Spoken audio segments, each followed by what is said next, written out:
Thank you, listeners. We're back with your DPP, Paula Llewellyn, King's Counsel. Welcome to the hotline. How are you, DPP? Good morning, Emily. Good morning to your listeners. How am I? Yes. Working too hard, but I got a day off today, and I was just about to step out to go and do my business on the road when I saw your text. Well, it's good to have you. Thank you for taking the time. Public interest matters. Yeah, I see the report that you have some intentions in relation to recommendation for sentencing for murder. Yes, and I think they have got it slightly not quite right. What I indicated, and it's coming from the Kwesi Hart matter, that's very, very so this is the one with this matter, the student, the JC 15-year-old, who was so savagely dealt with, in my view, by Kwesi Hart. Yes. And I think the Court of Appeal has indicated that the learned sentencing judge used the wrong starting point, which was 40 years instead of 30 years. And they are coming out with a written judgment, hopefully by the end of the year or very early in January. And having met yesterday with the relatives of Kwesi Hart, myself, a senior deputy director, and the deputy director who dealt with the matter in the Court of Appeal. We met with the grandfather. With Kwesi or the victim? Kwesi Hart is the accused. Yes. So who you met with? Relatives of who? We met with the relatives of the deceased. Nicholas Francis. Boy. Nicholas. Yes. So the grandfather, who had expressed to the cleaner that he had lost faith in the justice system. We met with he and his wife, and Nicholas's father, and his stepmother. And I think the meeting lasted nearly 2 hours. We had our file, we had the transcript, we explained the system, that at first instance, when you're going to have the plea taken or a trial, we are in constant communication with the relatives of victims. But when you go to the Court of Appeal, and that is when the accused is appealing the sentence as being manifestly excessive, usually that is a matter of strict law. Yes. So we don't usually have that sort of communication. Yes, because I saw the complaint. He said that he was not told. They were not told. Yes. Well, we don't usually. But what we are going to try to do for the future, I now have among my units a Court of Appeal unit. We're going to try and see if my registry staff, in decided matters of high public interest, is to check the original file to see if we have contact information for relatives of the deceased, and put that on our Court of Appeal transcript, so that Crown Counsel, who deals with the matter, if there is a reduction, then we will be able to easily contact them or contact the investigating officer to let them know. But sometimes the media will pick it up the same day. Yes. So it will be difficult, but we will try, because we deal with, in terms of prosecutions and appearing in the Court of Appeal, with hundreds of cases in any given year. Yeah. But it was a very good meeting, and in fact we felt good that at the end of the day the grandfather said that now he understands, and he explained the law. Yeah.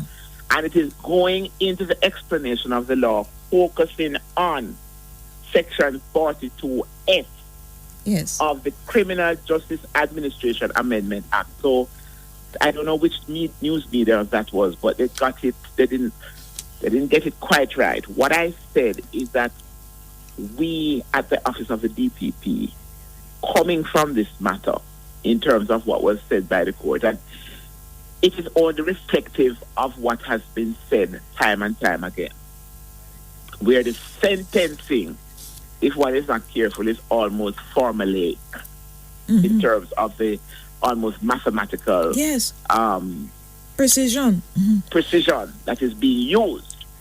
But I think what is happening is that the judges are sort of putting themselves almost in a straitjacket so that you are not able, they don't have the latitude to deal with particular matters where the circumstances are so egregious that the interest of justice, in my view, would mandate that the starting point should be somewhat higher in a case of a single murder.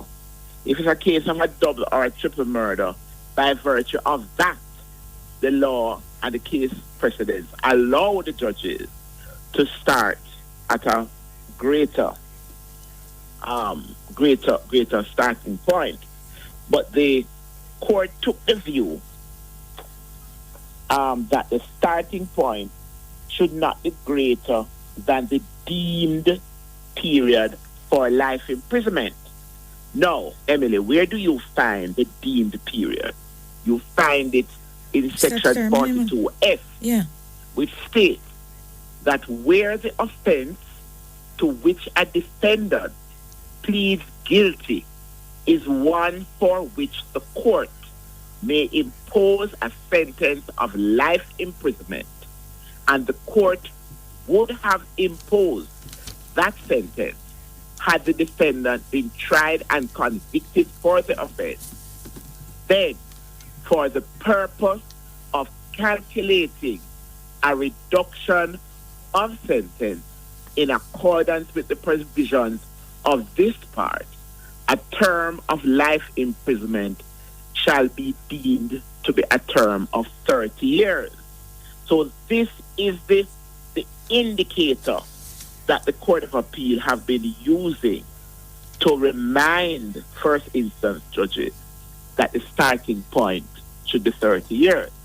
So when they have that starting point now, and they give credit for the mitigating factors, for example, the use of the offenders, the fact that he got a good social inquiry report, or good character evidence, then when they add the aggravating factors and then they subtract in respect of time that the accused may have spent in prison, that is what would call the great reduction, because they're using the starting point of 30 years. Had if the starting point been 40, then because the matter was so egregious, as in this case, which is what would have struck the sentencing judge, then we would have been able to adequately defend the appeal, and the appeal would have been dismissed. Now, in order to get the starting point that the judges use for the calculation to be increased, it would mean that Parliament would have to amend Section 42F of the Criminal Justice Administration Act. The amendment, which it was in 2015, is the amendment which made provision. Criminal Justice Administration Act has been around for many, many years.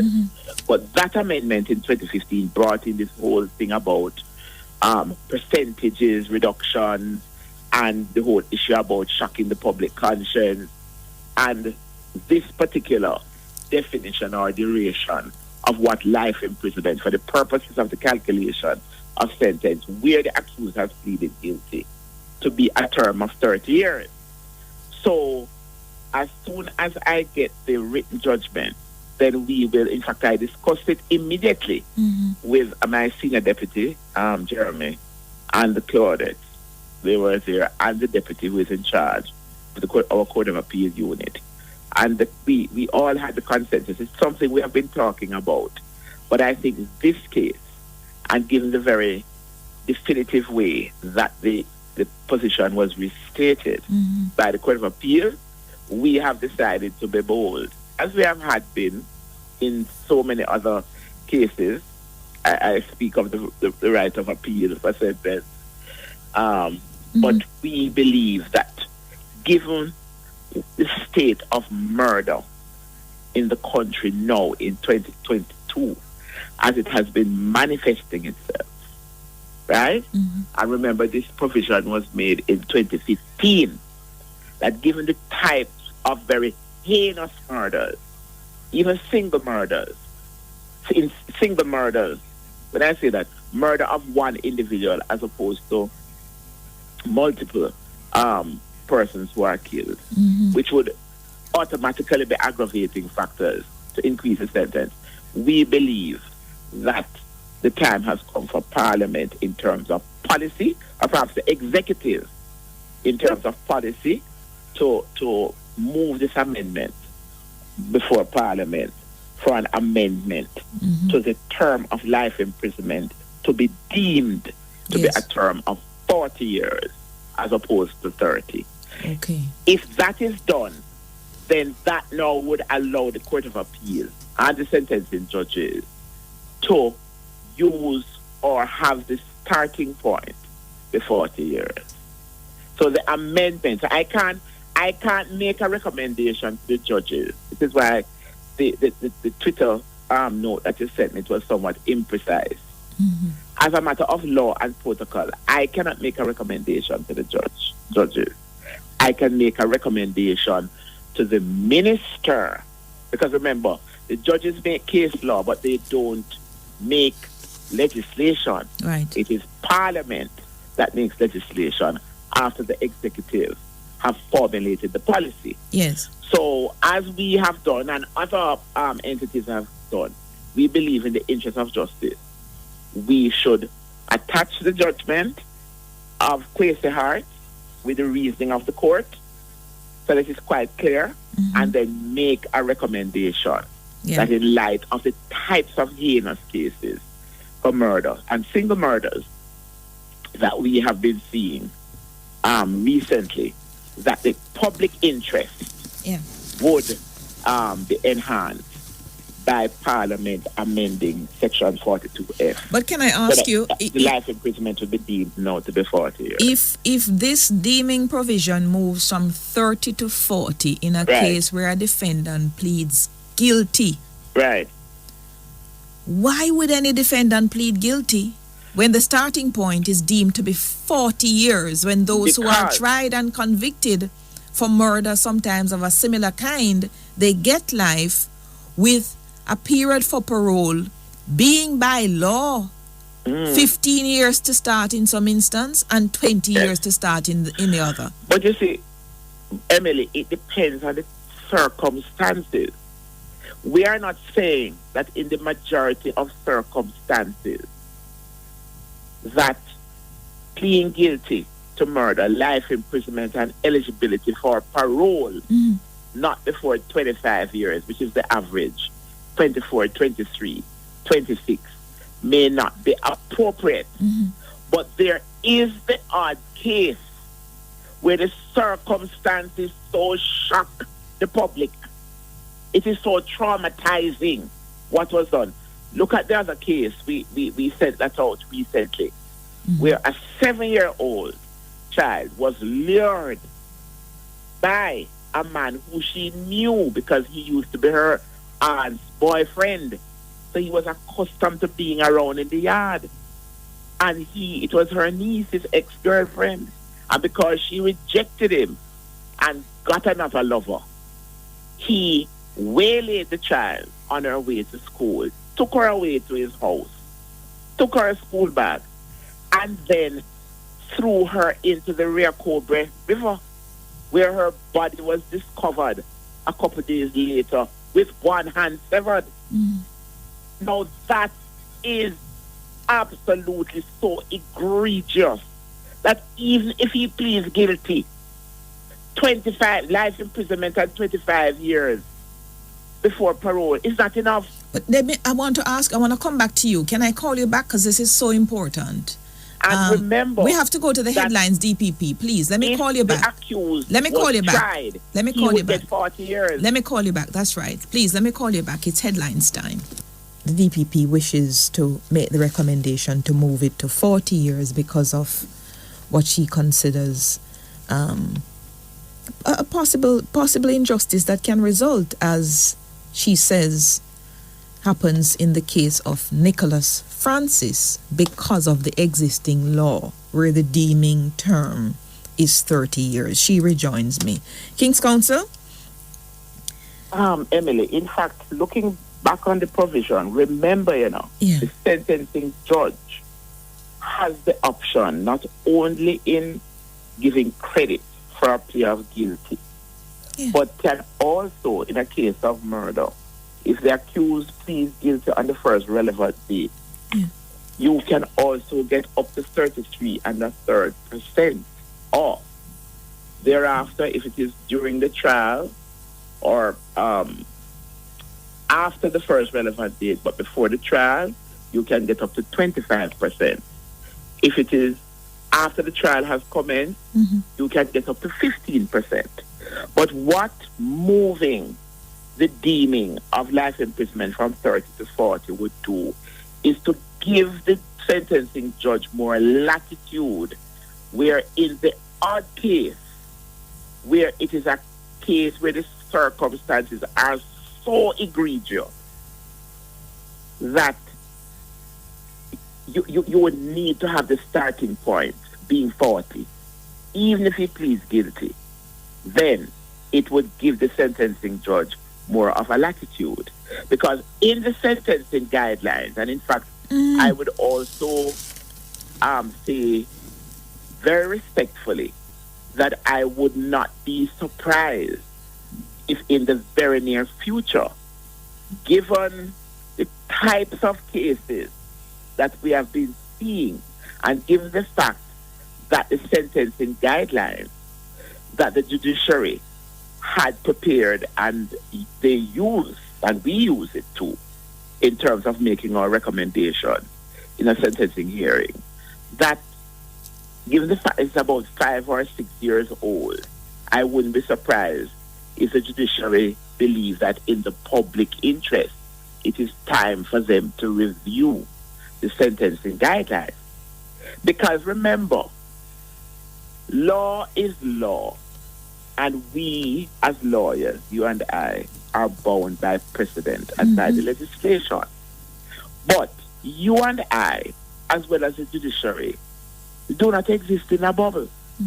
And we have to pay due regard in our respect for the public interest to answer the clamor of the public who, well, let me say I am a public servant, who I serve, and who technically the judiciary serve, to introspect and to consider to see whether the public interest is being properly served by what is there. What I'm trying to reconcile, DPP, is this. What is the interplay, if any, between Section 42F of the Criminal Justice Administration Act and, let's say, the various sections, if you recall them, under the Offences Against the Person Act?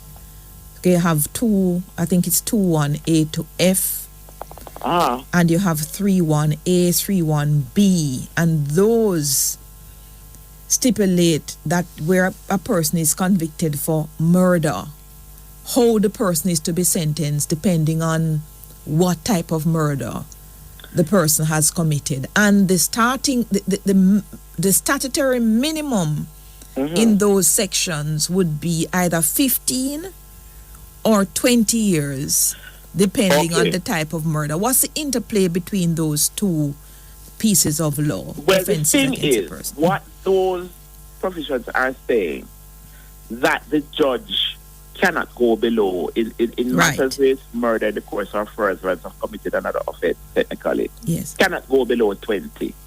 And if it is what we would call non-capital murder, then you cannot go below 15. Before eligibility for parole. Eligibility for parole. So you can get life imprisonment, but you cannot go below those two. But what we are saying is that you do have cases where certainly you would have to go above 20, clearly. But the circumstances, because remember, each case has to be looked at in its own particular facts.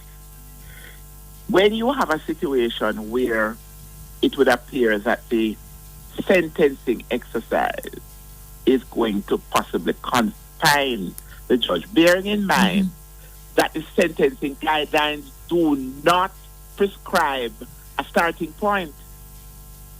The sentencing guidelines, do not prescribe a starting point. It is the for murder. For murder, it does not. There's a range. Yes, there's a range, but it does not have a starting point. It is the evolution of the sentencing. What should I say? The law on sentencing coming from Misha Clement, going right up, right, where the Court of Appeal has sought to use it, give the guidance to the sentencing judges to say, well, you cannot have a starting point when you are doing your calculation, which would be greater than the deemed period for life.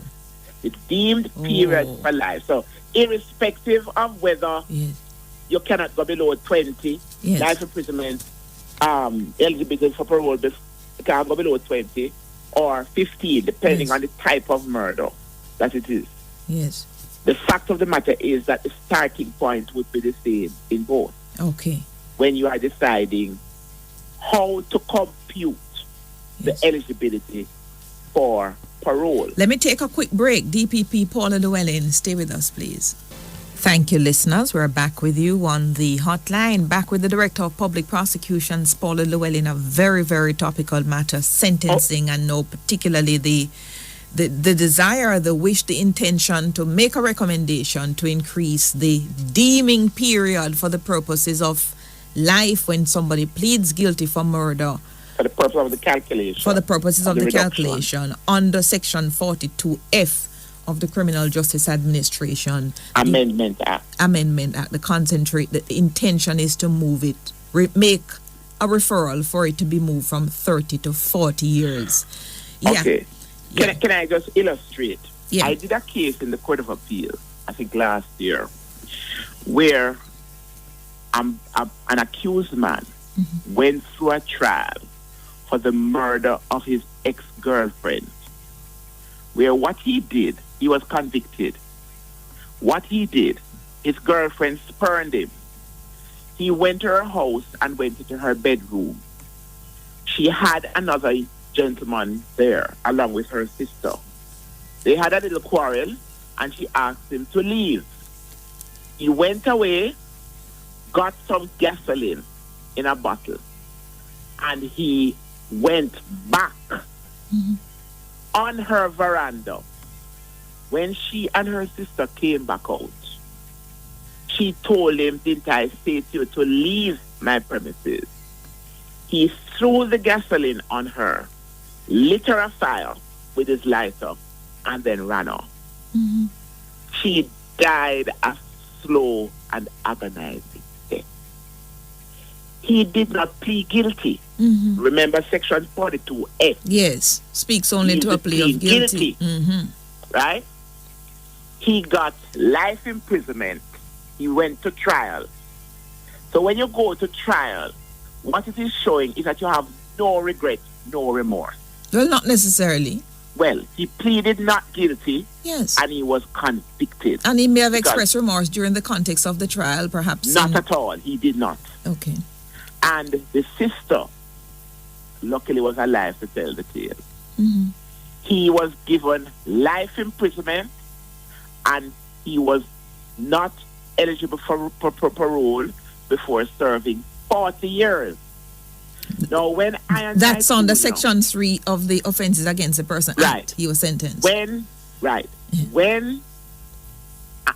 this is after getting credit for being in custody, he was still given eligibility for parole, not for 40 years. Now, when we looked at the precedents of the cases that the Court of Appeal had decided on, they had gone to trial, you hardly had any that had allowed 40 years.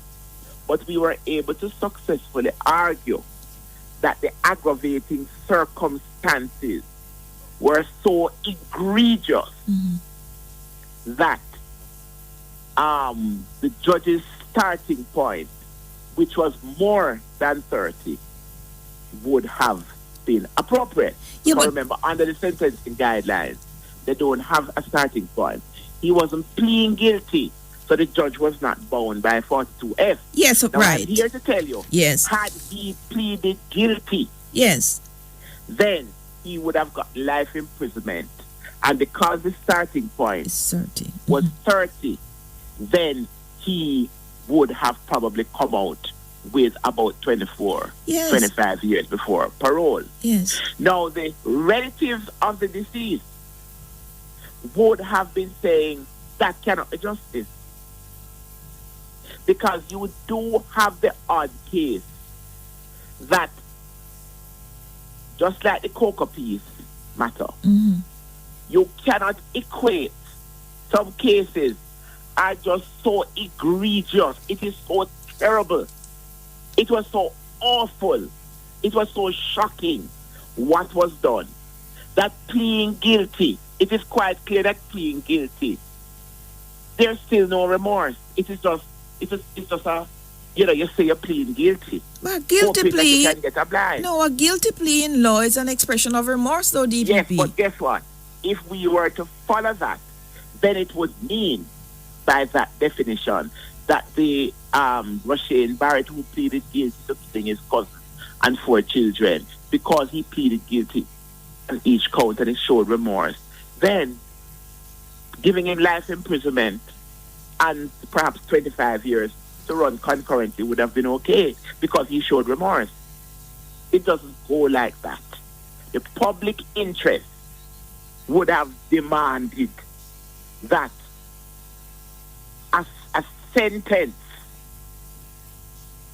an appropriate sentence, would have had to go over 60 years before eligibility for parole. But it seems to me then that there is a sort of disconnect, perhaps, again, between Section 42F, which speaks to a plea of guilty for a crime for which life imprisonment can be imposed, and the various sections of the Offences Against the Person Act, which intend a full trial, but under which there's a stipulation for statutory minimum to be between 15 to 30 years. And if we don't reconcile those issues, then we are going to have discrepancies coming up, certainly with victims of families. Will be we have a Minister of Legal Affairs and we have a Minister of Justice and we have a Legal Reform Department and we have the parliamentary the persons who draft the laws. Yeah.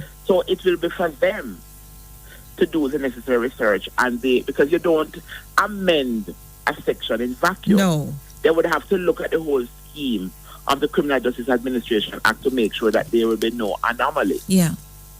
But what I'm saying, that if you look at law over the ages, law is not made to be an end in itself. It is supposed to be there, certainly the criminal law, to keep pace with what is happening in the society. Really? Which is why we now have anti-gang legislation. Yes. And we have had an amendment to the Firearms Act. And I guess I'm speaking as a humble prosecutor. I guess for the defense, if one is going to take the interest of the defense to a logical conclusion where your priority is the interest of your accused, then perhaps we would not have had the evolution of any law. Right? The defense is not as bad as you make us out to be, DPP. And we are ministers of justice just as prosecutors. No. You're not a minister of justice in the way that we are. Because sometimes, on occasion, if we have material that will assist the defense, we are mandated to disclose it. Yes. If we go to the Court of Appeal as prosecutors, and it is quite clear on the law that the conviction, because of the misdirection in law, cannot be upheld, then we are duty-bound to indicate to the court, even on occasion, and that's happened many times, where the accused attorney doesn't see it, are not aware of it, we are mandated to indicate to the court that we cannot sustain the conviction. But our duty is not to guide the court on bad law either. So if we find that there is a misdirection and the law leads us or if we find that there is something that's going to go against the client, we'll have to say that this is the law, but I'm urging the court in this direction for a particular reason. That's how I think we argue cases. Yes, but I look forward to seeing that being done presently as a general modus operandi by the defense, but I haven't seen it yet. But we have to keep up a particular standard to make sure that as ministers of justice, we operate in the public interest of not only the victim, but also the accused. But it's interesting that you say that the law has to keep up, because even recently when the Prime Minister mouthed the intention of taking legislation to Parliament to increase minimum sentence for murder, for example, to 30 years, there were some views expressed on it. Defense. And the thing from the defense, but the thing is, no prosecutor was asked, right? But those views that were canvassed by the media came from the defense. What does the prosecutor think? And what has happened is that the Prime Minister, who is not an attorney, may have not had the benefit of perhaps an exposition on this particular area. I believe in terms of what he wants to do as a matter of policy, that perhaps when the Minister of Justice and the Minister of Legal Affairs look at our recommendation, they may see that the policy imperative in terms of answering the clamor of the public as it relates to the heinousness of murders and the amount of murders that are being seen, that perhaps the amendment to the Section 42F is a simple cure to answering the policy imperative that he sees or that he is seeking to answer in terms of the public clamor. But you wanted to move from 30 to 40, which is even 10 more years than he anticipates. Yes. So what it would do, it would remember, sentencing always has to be contextualized by the circumstances of the particular case. Each case is different, but what we'll be seeking to do is to give the judiciary the latitude. So, for example, perhaps in 85% of the cases, if somebody pleads guilty, they would still get, the judge can choose. The judge can choose, to have a starting point less than the 40. It's not cast in stone, because remember the sentencing guidelines. No, I thought the deeming. But what has happened is that the judge cannot go above 30. The judge can use a starting point, which is below 30, but cannot go above 30. So what we are saying, it would give the judge more latitude in the odd case where what the accused did. In other words, you have, the fact that Rashid Barrett in the Coca Peace case pleaded guilty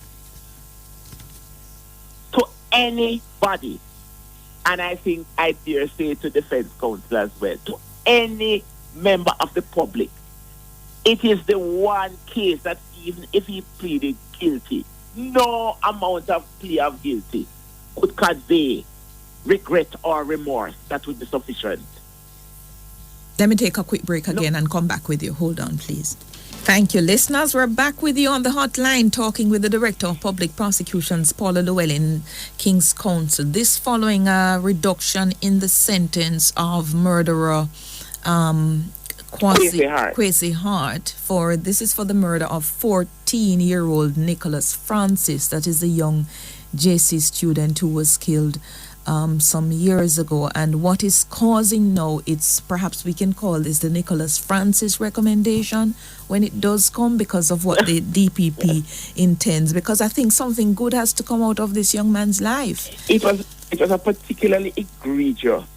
It was a knife murder, but it was particularly egregious because here it is. He had his little watch on his hand. He's coming from school or going to school. And The accused dragged it. He got it. And the bus conductor took the little boy out of harm's way and sent him to the back of the bus.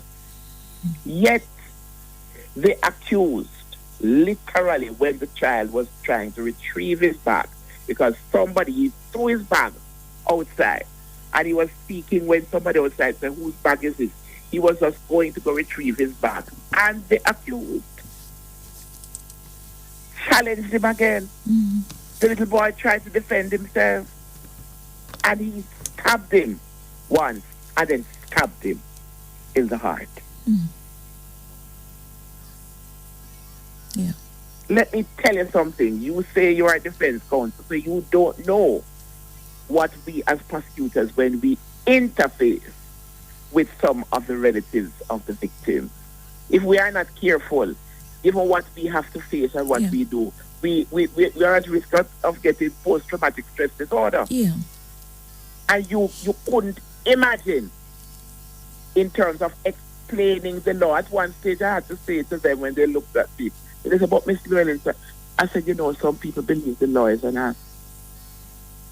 That the law is an ass. But guess what? We are shackled by the law. And the judges also are shackled by the law. Mm-hmm. I said to them that it's only Parliament that could amend Section 42F to move the deeming of the term of life imprisonment to 40 years, which would give a judge in the odd case, for example, Emily, suppose you had a murder case where a woman was sacrificed in the name of Obia and tortured to death. It would still be murder, it's non-capital murder. Mm-hmm. You are telling me that because he comes to plead guilty, because he knows that if the matter goes to trial, he might get 40 or 40 years before being eligible for parole, that because he pleads guilty now, that he must benefit from the fact that the starting point is going to be 30, so he comes out just like somebody with a knife murder after what he has done with 23, 24 years before being eligible for parole? Huh? How would the community, how would the relatives, how would the community understand the justice system? Would that be justice? So I'm saying in a case like that where it is so egregious, so shocking and traumatizing to the public, that the judge must have the latitude to, because the starting point is 40, at the end of the calculation, it takes it perhaps up to 30, 31 years before being eligible for parole, even if he pleads guilty. Because there are some cases, there is the odd case, just like the Rushane Barrett. And I'm saying this as an attorney. And I'd hope that, I think defense counsel would agree, that the circumstances are so egregious that him saying I'm guilty is just a situation of mouth make the talk. Right? But the public interest in terms of the credibility of the justice system must be able to see that there is teeth in the law, and that somebody who does something that is so egregious, the fact that you just can come and say I'm guilty, should not allow you to escape the full sanction of the criminal law. Let me ask you, I've heard Peter Bunting make this point time and time again in the processes of proposals to whether to change the sentencing for firearm offenses, or even now in the discussions in the amendments to the bail bill that's going through joint select, that the research has shown that is not the draconian punishment itself that deters unapprehended criminals from committing crimes, in particular murder, but is the prospect of being caught.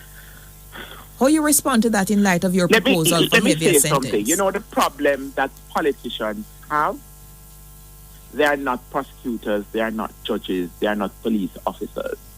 And very often they will have tunnel vision because they are not practitioners. He may say that, and on the one hand, that is a part of the consideration. But you cannot ignore the effect on the community where the same person is running through the community with their gun crimes. The criminal law architecture and how it affects people.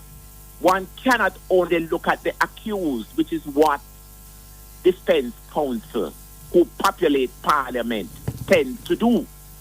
You have to look at the public interest and the effect on the community and the belief of the community in the credibility of the justice system. Because if they don't believe that the justice system is credible, then they will turn to other means and jungle justice will become very popular. Now, when the police and I looked at the Roshane Barrett matter, and as I said, the police and the prosecutors are the persons in the trenches on the ground. Both Deputy Commissioner Bailey, the head of MID, Superintendent Thomas, and I and my team recognize that given the psychological trauma to the psyche of the country with this matter, this is a matter that we had to show that the justice system not only had teeth, but had the capability in a matter that shocked the public conscience in such a way to move and move quickly to bring closure.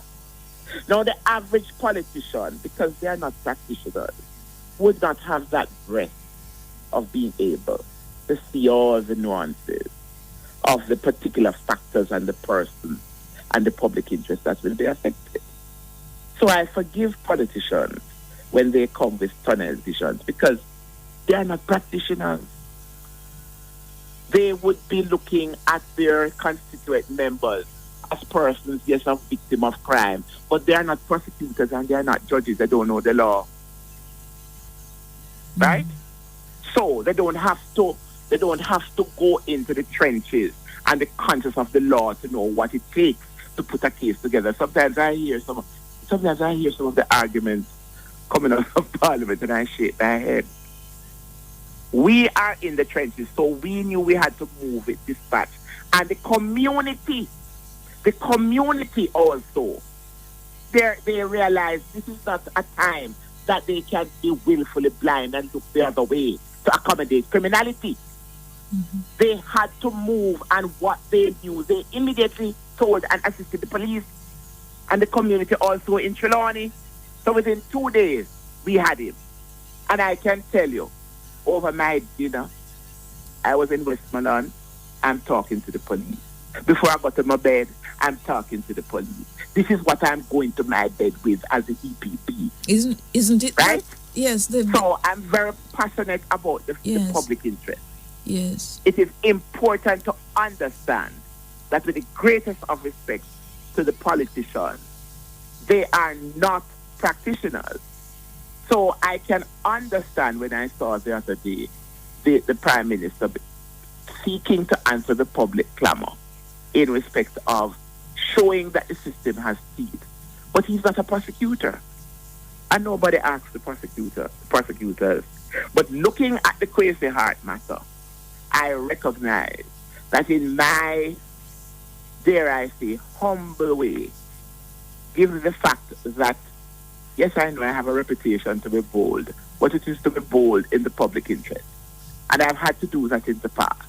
And to have the courage, I immediately, had discussions with members of my team, Jeremy, Taylor, Casey, Claudette Thompson, Kimberly, Del Williams. And we knew that the time is now right. This will be the most recent judgment on the point, and the time is right.